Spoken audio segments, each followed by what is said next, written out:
I'm Levi Yoder, 32, from Mount Eaton, Ohio. I have currently run 4 backyards. Bigs here would be the 5th. The way I got into running backyards is I started running in the fall of 2019, and one of my friends convinced me to start training for a marathon shortly after that, and I thought it was crazy since I had only run like a 5K at the time. But I trained the whole winter and it got canceled due to COVID, but I ran it virtually. And after that, I started running with a local running group and realized that there's a whole other world of running out there called ultra marathons. And I was able to sign up kind of last minute later that spring for a local 100-mile race called the Mohican 100, and ran that with a couple friends and finished that, which was exciting to me as I had not done more than a 50K before that. So that kind of opened my mind to the possibility of doing some more long distance running, and I signed up for a local backyard here called Bob's Big Timber Backyard, and I was hoping to get a distance PR of maybe 104, and when we got there was only a few guys left, and I kept pushing and was fortunate enough to win the event, which got me a silver ticket into the team championships last fall. And that was a great experience. So after that, I decided I was going to try and come back to the individual championships. So I traveled to Virginia this spring and ran at Capitol Backyard to try and qualify on the at-large list, and that was a great event. They have one of the best aid stations I've ever seen at a race, with professional chefs working there and all kinds of good food, and it was great to see quite a few of the people that I had ran with at the team events and catch up with them, and that made the first stages kind of disappear. And so that was I was able to go far enough to qualify for that. One of the things that attracts me to this format is just how there's no limits to how far you can push yourself. And if you reach that limit, you can always come back and learn from your mistakes and try to push yourself a little more the next time and go a little further. And what I like most about the event is just the community about it. Everybody is super encouraging and friendly, and you get to meet a lot of new people compared to a traditional race where you might see some of the people at the start line and then you don't see them until the end. But here you get to see everybody on the top of every hour, and you can run with the same people for a long time, or you can change your pace and meet a lot of new people, which is pretty great.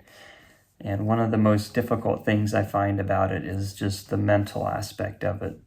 After running for 2 or 3 days, it's hard to make the simplest little decisions, but if you can keep your mind straight and keep your head on straight and just focus on the next hour or two instead of trying to look ahead at running an extra day or so. And so that's one of the most challenging things, is to keep your mental part straight. I don't really have a super special strategy that I follow. I try to follow a nutrition plan here, get the same amount of calories close to every hour, and my crew does amazing at figuring that out for me and making sure that I get the right amount of food and the right stuff. My wife, Carolyn, is my crew. She's amazing at figuring out all my nutrition for me. And my training, I do a lot of shorter road runs. It's just easier where I'm at. And I try to do a long run once a week, and then also get quite a few miles in on the trail as I can, along with some strength training. I feel that helps a lot. And my best backyard performance was this spring at Capitol Backyard. It was just incredible to be there and to push quite a bit further than I had gone before. And I was feeling pretty good until the last couple hours. Things got really hard, but the people I was running with, Scott Snell and Jennifer Russo, they were the last man standing and the assist in the end then. But they just encouraged me to keep going, and the last day was spent their goal, along with another person, Keith, their goal was to push me far enough to qualify, because they were all on the at-large list already. And that's just incredible to me, how people stick together, and that's the beauty of this format. And it was just cool to run with them, and then to be able to be there when Jennifer set the world record for the women's distance in backyard, and Scott had a huge PR as well, winning the event for the second year in a row. So it was pretty cool to be able to be there and experience that with them. And I am very excited to travel down to Tennessee to be a part of the individual championships here. I feel it's an honor to be here, and I'm very excited to meet all these people from all over the world. And I'm thinking it'll go for a long time, so there's lots of time to meet a lot of new people. And my goal is just to try and go as far as I can. I don't like to put a mileage goal in my head, really. I find if I make a set goal, then I find it really hard to go past that. So I try to tell myself I just want to make myself hurt as much as I can and suffer as long as I can, and see how far that takes me.